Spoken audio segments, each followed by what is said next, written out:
2 degree औसत बढ़ोतरी की बात हो रही है तापमान की, 2 डिग्री औसत। और वो औसत बढ़ोतरी माने ये नहीं होगा कि दिन में और रात में सब में 2 डिग्री बढ़ जाना है। वो जो ज्यादातर तापमान बढ़ेगा वो दिन में बढ़ेगा, रात में लगभग उतना ही रहना है, थोड़ा सा बढ़ेगा। इसका मतलब दिन में बढ़ेगा 4 डिग्री, और जिस दिन एक्सट्रीम वेदर इवेंट होगा उस दिन बढ़ेगा 8 डिग्री। उत्तर प्रदेश, बिहार में, राजस्थान में, दिल्ली में, हरियाणा में 55-60 डिग्री में जी लोगे, ये बता दो तुम्हारे एसी काम करने वाले हैं? एक बार को कल्पना ही करके देखो तुम्हारे एसी का क्या होगा 60 डिग्री में। एसी पिघल गया होगा। ये जो स्प्लिट एसी होते हैं उनकी जो यूनिट ऊपर रखी होती है, ऊपर जाके देखोगे तो उसमें से धुआं निकल रहा होगा, वो तार वार सब पिघले पड़े होंगे और ऊपर जा ही नहीं पाओगे। दोपहर में 12-1 बजे देखने भी नहीं जा पाओगे ऊपर कि एसी काम क्यों नहीं कर रहा है। ऊपर जा रहे होगे, सीढ़ियों पे लड़खड़ा के गिर जाओगे। वैसे भी घर में नहाने को तो छोड़ दो, पीने को भी पानी नहीं होगा।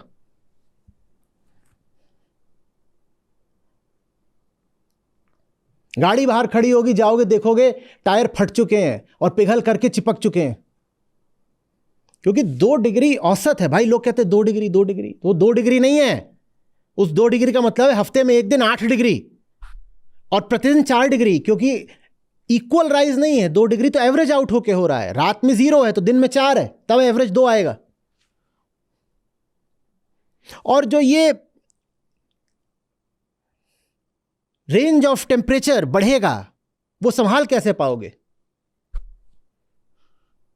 अभी आपके शरीर की व्यवस्था एक तरह के तापमान से संतुलन बना चुकी है। वो सब जब बदल जाएगा तो कैसे जी लोगे? कितनी नई तरीके की बीमारी आएंगी, कभी सोचा है? कोविड जैसी हजारों बीमारियां उछल करके आने वाली हैं, क्योंकि वो सब वायरस बर्फ के नीचे हजारों, लाखों, करोड़ों साल से दबे पड़े हैं, डॉर्मेंट हैं। जब वो बर्फ पिघलेगी तो सारे वायरस बाहर आ जाने हैं।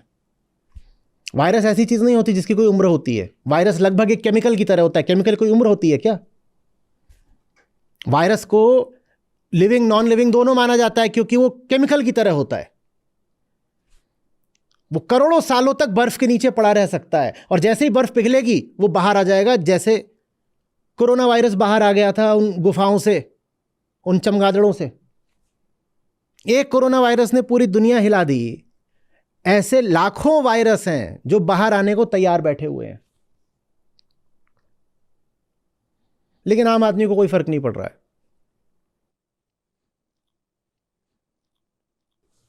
आज हम कहते हैं अरे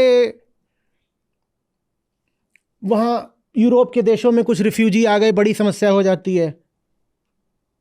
अमेरिका परेशान है कि मेक्सिको और अपने बीच में दीवार खड़ी करेंगे। ट्रंप कह रहा है नहीं, ये जितने हिस्पैनिक्स होते हैं बहुत बुरे लोग होते हैं, हमें रिफ्यूजी नहीं चाहिए। जर्मनी में, फ्रांस में, ब्रिटेन में, सब में रिफ्यूजी बहुत बड़ा मुद्दा है। भारत में भी बहुत बड़ा मुद्दा है, रोहिंग्याज। अरे रोहिंग्या वाले आ गए, क्यों आ गए? सीएए का भी पूरा मुद्दा रिफ्यूजीज से ही तो जुड़ा हुआ है। कह रहे कुछ रिफ्यूजी अच्छे होते हैं, उनको आने दो, उनके लिए हम एक विशेष कानून बनाएंगे। दुनिया के 800 करोड़ लोगों में से 120 करोड़ लोग रिफ्यूजी होने वाले हैं। इनको कौन सा देश रख लेगा ये बताओ? इन्हें क्लाइमेट रिफ्यूजीज बोलते हैं। ये नए तरीके के रिफ्यूजीज हैं, क्लाइमेट रिफ्यूजीज। 12-15 हजार रिफ्यूजी आ जाते हैं, शरणार्थी, तो हमारी हालत खराब हो जाती है ना। और ये 120 करोड़ जब बनेंगे शरणार्थी, तो पूरी दुनिया की जियोपॉलिटिक्स का क्या होने वाला है और इससे कैसे कैसी लड़ाइयां छिड़ेंगी, ये सोचो। और एक बात और समझना, जब लड़ाइयों की बात आ रही है, लड़ाइयां क्लाइमेट चेंज का अपने आप में एक बड़ा कारण है। हमने क्या कहा, जब कार्बन हवा में आता है, कार्बन माने ये जो सूट होता है, कार्बन माने छोटा कार्बन नहीं, पार्टिकुलेट मैटर नहीं, ये जो सूट होता है, जैसा लालटेन जलने पे देखते हो, लालटेन के शीशे पे जो इकट्ठा हो जाता है। जब बम फटता है या बम वर्षा के कारण कहीं आग लगती है, तो उस तरह की कालिमा खूब निकलेगी ना। वो कालिमा क्या करती है वातावरण में?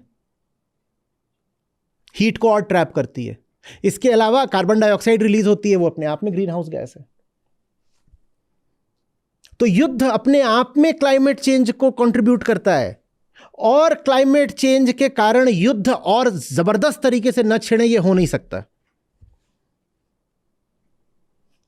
सामरिक विश्लेषकों का कहना है कि बहुत संभव है कि अगले विश्व युद्ध का कारण क्लाइमेट चेंज ही हो और अगला विश्व युद्ध बहुत दूर ना हो, बस कुछ सालों या कुछ दशकों की दूरी पर खड़ा हो। कहते भी है ना कि साहब जमीन पीछे छूट गई और ऑयल भी पीछे छूट गया, अगला विश्व युद्ध पानी के लिए होगा।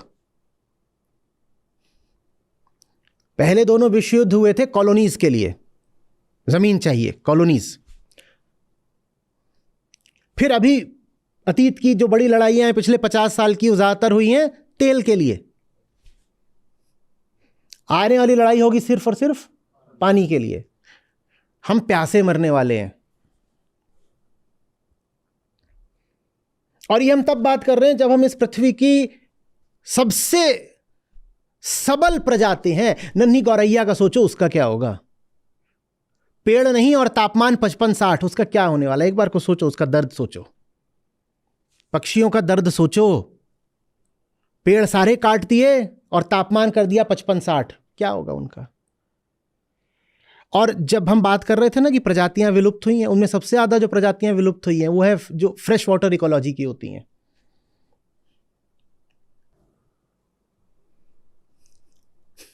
अपने बच्चों को हम कौन सी दुनिया दे रहे हैं? ये वो हमें कोसेंगे कि हमें क्यों पैदा किया, भुन भुन के मरने के लिए, रोस्टेड टू डेथ। इसके बहुत और आयाम हैं, मैं सबके सब तो अभी एकदम स्मृति से आपको बता नहीं सकता हूं, पर मानव गतिविधि का कोई क्षेत्र ऐसा नहीं है जो क्लाइमेट चेंज की भयानक चोट न झेलने वाला हो।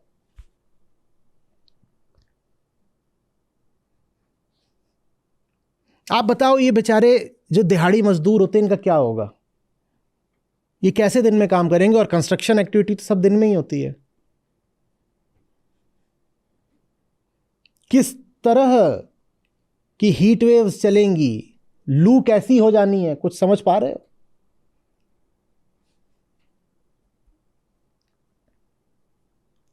और समझिएगा, हमारी ये जो पूरी शारीरिक व्यवस्था होती है ना, जैसे आप भारतीय हो तो हमारे जीन्स बने हुए हैं एक खास तरीके की टेम्परेचर रेंज में रहने के लिए। जब आप उस टेम्परेचर रेंज में नहीं रहते तो फिर आपको अतिरिक्त इंतज़ाम करने पड़ते हैं। आपको एसी चलाना पड़ता है, या आप किसी ठंडे देश चले गए, भारतीय कनाडा चला गया, तो वो अपना ज़्यादा मोटे कपड़े पहनेगा गर्म। और आप पाते हो कि जब पश्चिमी लोग भारत आते हैं तो भारत की ठंडी में भी वो टी शर्ट पहन के घूम रहे होते हैं, क्योंकि उनका शरीर वो -10 -20 के लिए अभ्यस्त हो गया होता है। भारतीय शरीर बहुत ऊंचे तापमानों के लिए अभ्यस्त नहीं है, और तन पर जब चोट पड़ती है तो उसका असर मन पर पड़ता है। हम साइकोसोमेटिक जीव हैं। हमारी पूरी मानसिक व्यवस्था चरमरा जानी है क्लाइमेट चेंज से, क्योंकि क्लाइमेट चेंज 2 डिग्री का नहीं है, एक्सट्रीम वेदर इवेंट्स का चेंज है। हत्या, हिंसा, तमाम तरह के अपराध बहुत बहुत बढ़ जाने हैं। पूरी पृथ्वी को बुखार आ गया, तप रही है। इंसान भी तपेगा, और इंसान तपेगा तो न जाने वो कितने नरकों की आग पैदा करेगा। उसमें हमारा तो जो होगा सो होगा। पृथ्वी की आधी से ज्यादा प्रजातियां हमने पहले ही मार दी हैं, बाकी सबको हम मार के जाएंगे।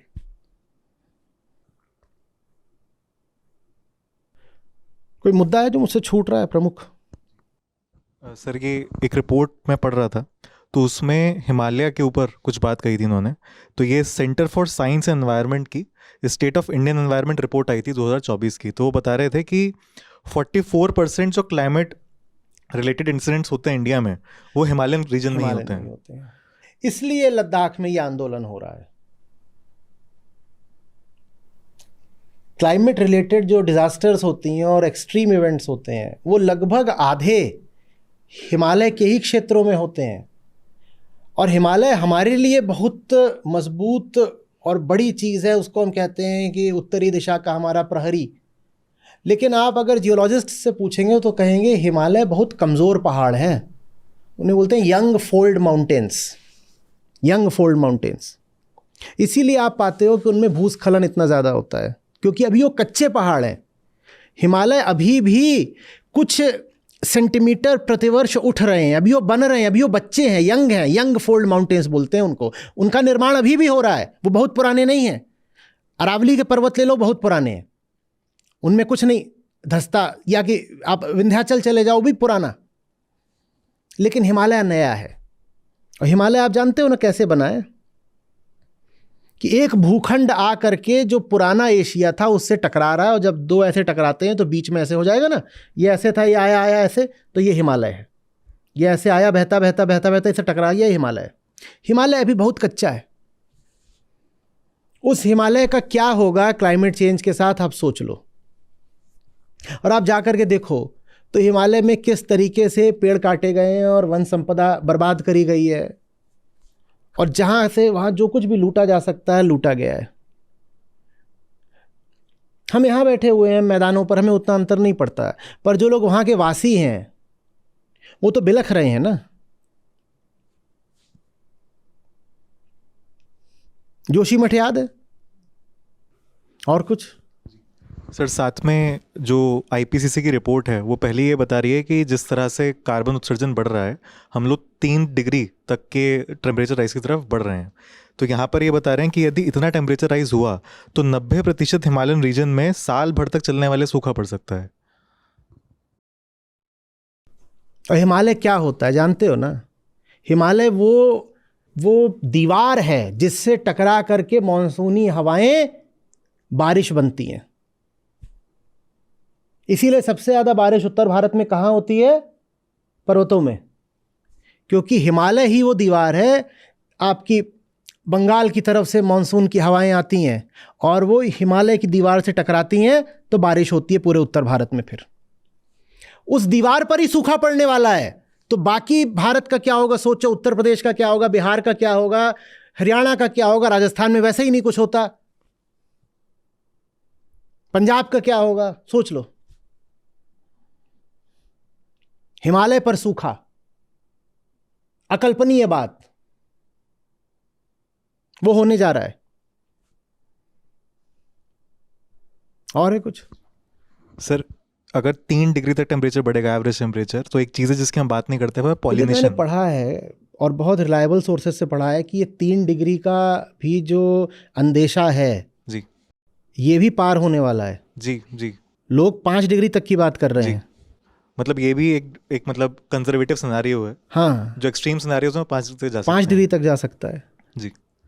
मतलब यहाँ पर जो उन्होंने स्टडी में बताया वो ये कि यदि 3-4 डिग्री तक पहुंचेगा टेम्परेचर, जो पॉलिनेशन होता है वो रिड्यूस बाय हाफ, मतलब आधा हो जाएगा। ये जो फूलों का पॉलिनेशन है, आप जानते हो ना, इन सब के पास एसी नहीं होते, पेड़ पौधों के पास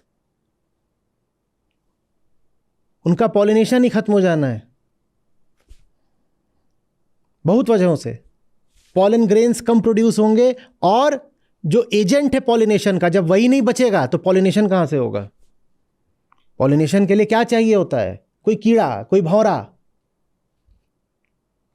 जब वही नहीं बचा है तो पॉलिनेशन कहां से होगा? पॉलिनेशन नहीं होगा तो तुरंत प्रजाति समाप्त। लेकिन हमारे पास बहुत सारे मनोरंजक झुंझुने हैं, हम टीवी में मुंह डाले हुए हैं, हम सोशल मीडिया में मुंह डाले हुए हैं, और जो मुद्दा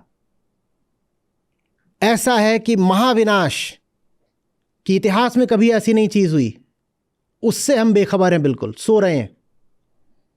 अगर कुछ मुट्ठी भर इंसान बच गए तो वो हमारी पीढ़ी से पूछेंगे कि तुम कितने बेवकूफ लोग थे यार, तुम राजनीति में घुसे हुए थे, तुम तूतू मैमे में घुसे हुए थे, तुम ये समुदाय उस समुदाय में घुसे हुए थे, तुम खेल कॉमेडी मनोरंजन इसमें घुसे हुए थे, तुम इसमें घुसे हुए थे कि अभी और किस तरीके से हम बड़ी बड़ी इमारतें बनाएं। जब प्रलय आ रही थी तुम ये सब मूर्खताएं कर रहे थे। हमने बहुत सारे आयामों में बात करी कि यहाँ कितना नुकसान है, यहाँ कितना नुकसान है, यहाँ कितना नुकसान है, यहाँ कितना नुकसान है, यहाँ कितना नुकसान है। जो कन्फ्लिक्ट थ्योरी होती है स्ट्रेटजी में, वो मालूम है क्या बोलती है? वो बोलती है ये सब आप अलग अलग देख रहे हो, लेकिन जब ये सब एक साथ होते हैं तो ये मल्टीप्लाई कर जाते हैं। आपने एक जगह देखा कि 10% नुकसान है, आपने दूसरी जगह भी देखा 10% नुकसान है, आपने अपने आप को क्या समझा लिया कि साहब इन दोनों में तो 10% नुकसान है।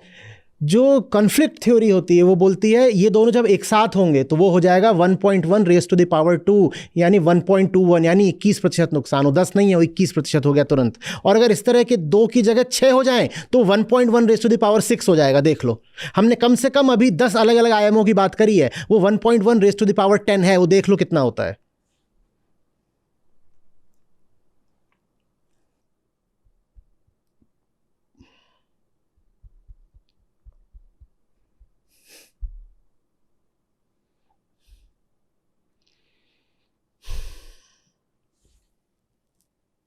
किसी में दम नहीं है कि खुल के बोल सके कि इस पूरी चीज का एक कारण है जनसंख्या। उल्टे लोग अपने अपने झुंडों की, अपने अपने कबीलों की तादाद बढ़ाने में लगे हुए हैं। भाई मेरे, carbon emission is proportional to consumption, ठीक है, बहुत सीधी सीधी इक्वेशन है, समझ लो। Carbon emission is proportional to consumption, more और लेस। उसमें जो मीडिएटर होता है वो टेक्नोलॉजी होता है। Consumption with a better technology will lead to lesser emission.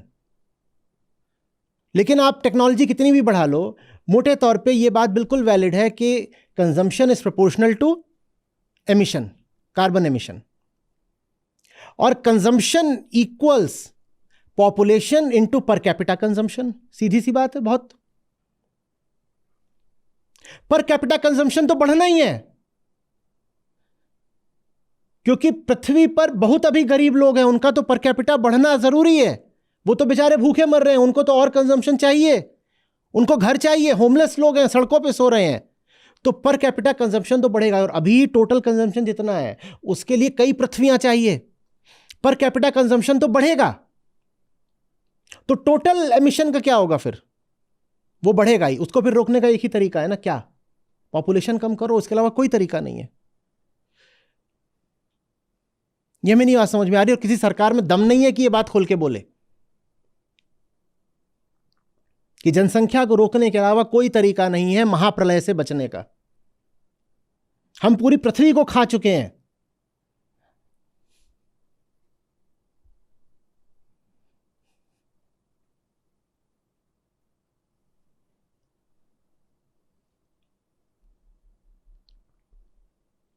और है कुछ?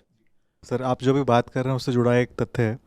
एक दिन कहलाता है अर्थ ओवरशूट डे, कि पूरे साल का एक वो दिन जब तक आते आते हम पृथ्वी की उस साल की जितनी रिसोर्सेज थी वो सब हम खत्म कर चुके होते हैं। तो उसमें कहा जाता है कि अभी पृथ्वी का जो कंजम्पशन है हम इंसानों सितंबर का, अक्टूबर में आ जाता है। जी वो अगस्त में आ जाता है। अगस्त में ही और वो और पहले बढ़ता और पहले बढ़ते ही होता जा जा रहा रहा है। है। मतलब समझ हर रहे साल। हो, साल भर का बजट दे रखा है पृथ्वी ने कि साहब इतना दिया 31 दिसंबर तक खाना, जितना 31 दिसंबर तक खाना है इंसान उसको अगस्त में ही खा के खत्म कर देता है। तो अगस्त के बाद क्या कर रहे हो? अगस्त से दिसंबर तक ओवर ड्रॉ कर रहे हो। जो तुम्हें लेना नहीं चाहिए, जो तुम्हारा जायज हक अधिकार नहीं है, तुम उतना ले रहे हो। किससे ले रहे हो जानते हो? पशु पक्षियों से, पौधों से, पर्यावरण से। पृथ्वी को ही खा रहे हो। और ये ऐसा नहीं कि खा के निवृत्त हो जाओगे, वो कर्जे की तरह चढ़ता जाता है ऊपर। अधिक खाया है तो कर्ज की तरह चढ़ जाता है ना, और वो कर्जा हर साल कंपाउंडेड इंटरेस्ट की तरह, चक्रवृद्धि ब्याज की तरह बढ़ रहा है। पर हमें इसमें ज्यादा रुचि है कि अगली कौन सी मनोरंजक और उत्तेजक मूवी आ रही है और उसमें कौन सी कोमलांगिनी ने आइटम नंबर बताया है, और कौन सी सेलिब्रिटी ने कितने बच्चे पैदा कर दिए, और कौन सी सेलिब्रिटी ने नया प्राइवेट जेट खरीदा है जिसमें वो कार्बन एमिट करते हुए कौन सी जगह पे जा करके अपना फोटो शूट कर रही है। हमें इसमें ज्यादा रुचि है जानने में।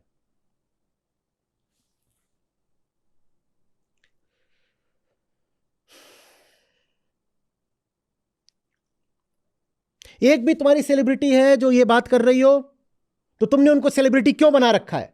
एक भी तुम्हारा नेता है जो ये बात कर रहा हो, तुमने उनको नेता क्यों बना रखा है? एक भी मीडिया चैनल है जो ये बात कर रहा हो, नहीं तो तुम उनको देखते क्यों हो?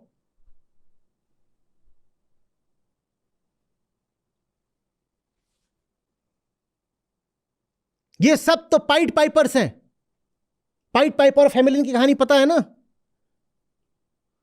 वो अपनी बीन बजाते हुए जा रहा है और सारे चूहे उसके पीछे पीछे, उसने सबको जा करके पहाड़ से नीचे कर दिया, सब मर गए। वैसे ये सब सेलिब्रिटी आगे अपना तुम्हें सम्मोहित करने वाला, हिप्नोटाइज करने वाला संगीत बजाते चल रहे हैं, तुम चूहों की तरह इनके पीछे पीछे जा रहे हो। किधर को जा रहे हो? अपनी मौत की ओर जा रहे हो इनके पीछे पीछे।